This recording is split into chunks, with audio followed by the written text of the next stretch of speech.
Hello friends, good morning everybody. मैं Sunil Sharma, your English teacher और heartily welcome in Vivekananda online classes. आप सबका फिर से हार्दिक अभिनंदन है विवेकानंद के ऑनलाइन क्लासेज में।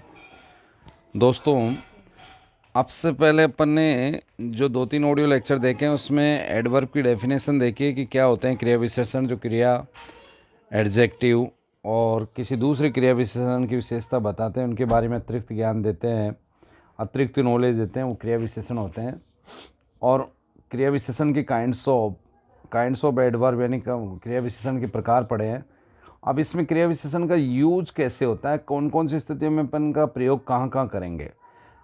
इसका फर्स्ट रूल है, यदि वाक्य में इज, एम, आर, वॉज, वर ये शब्द सहायक क्रिया के रूप में ना कि मुख्य क्रिया के रूप में आते हैं।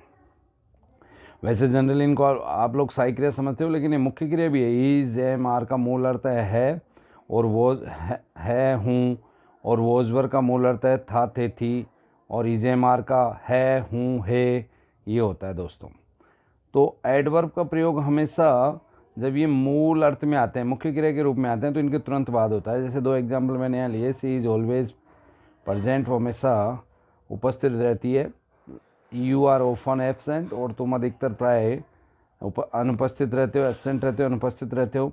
दूसरा रूल्स ये है दोस्तों कि अगर जब वाक्य में सहायक क्रिया आ जाए तो एडवर्ब का प्रयोग सहायक क्रिया के बाद होता है। जैसे आई हैव सहायक क्रिया है तो इसमें नेवर एडवर्ब है। Taken money in the morning, I have never taken money in the morning यानी मैं सुबह पैसे नहीं लेता हूँ। You have never seen a girl like her, you have never seen a girl like her. इसमें आपका नेवर एडवर्ब है जो हैव हेल्पिंग वर्ब के बाद आ रहा है। तो दोस्तों, जब सहायक क्रिया है, इसमें दोनों में सहायक क्रिया कौन सी है, हैव, इसके तुरंत बाद नेवर एडवर्ब आ रहा है। मैंने इनको एडीवी से शो भी कर रखा है। तीसरा नियम यह है दोस्तों कि अगर दिए हुए वाक्य में सहायक क्रिया है नहीं, केवल मुख्य क्रिया है, लिख रखा है यहाँ पे ढंग से, तो एडवर्ब का प्रयोग फिर आप ऐसी स्थिति में मुख्य क्रिया से पहले करोगे। ही नेवर टोल्ड ए लाई, और दूसरा है ही ऑलवेज कम्स लेट, वह कभी झूठ नहीं बोलता, और दूसरा है वह हमेशा विलम्ब से आता है। यदि वाक्य में 2 टुकड़ों वाली सहायक क्रिया है, यानी जैसे has been, have been, had been, तो दोस्तों क्या होता है, दोनों टुकड़ों के बीच यानी टू सिलेबस यानी डबल सहायक क्रिया में हमेशा दोनों टुकड़ों के बीच एडवर्ब का प्रयोग होता है। फॉर एग्जाम्पल लेते हैं अपन। I had already been a promised dinner, मैं उससे वायदा कर चुका हूँ डिनर के लिए। He has never been to Bombay, he has never been to Bombay. तो इसमें भी देखो हैज़ और बिन के बीच में नेवर का प्रयोग हुआ, और इसमें भी अगर आप देखते हो तो हैड और बिन जो 2 टुकड़े इनके बीच में ऑलरेडी का प्रयोग हुआ है। तो जब जॉइंट सहायक क्रिया आती है दोस्तों, तो दोनों के बीच में अपन एडवर्ब का प्रयोग करते हैं। नेक्स्ट आपका 5th नंबर का रूल्स ये है कि यदि वाक्य नकारात्मक हो तो एडवर्ब का प्रयोग आप नोट के बाद करोगे वाक्य में। जैसे he does not always works well, वह कभी भी ठीक से कार्य नहीं करता है। हम नोट के बाद ऑलवेज आ रहा है, यही आपका एडवर्ब है सेंटेंस का। Rahul does not always come at proper time, Rahul कभी भी सही समय पे नहीं आता है। तो नोट के बाद इसमें भी ऑलवेज आ रहा है।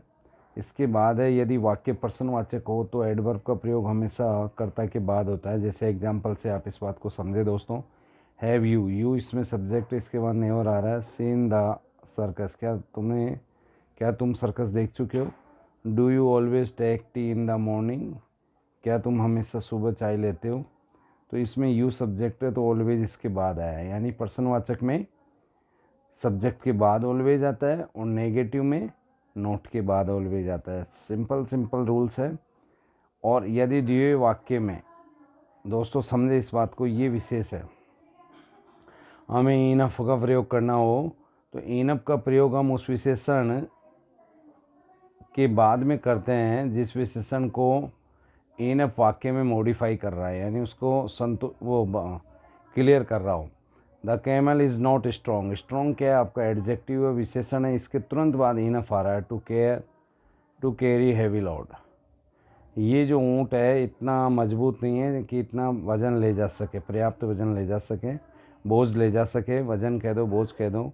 इज़ नॉट रीच, वो इतना पैसा, रीच क्या है आपका एडजेक्टिव है, और इनफ क्या है आपका विशेषण है, क्रिया विशेषण है, sorry. Enough two by a new car, वो इतना पैसे वाला नहीं है कि नई कार खरीद सके। इस तरीके से आपका 7 नंबर का रूल था।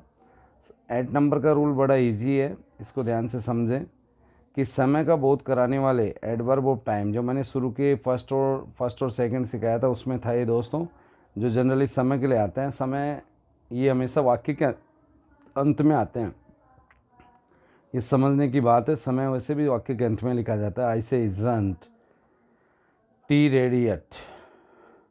दूसरा वाक्य है बट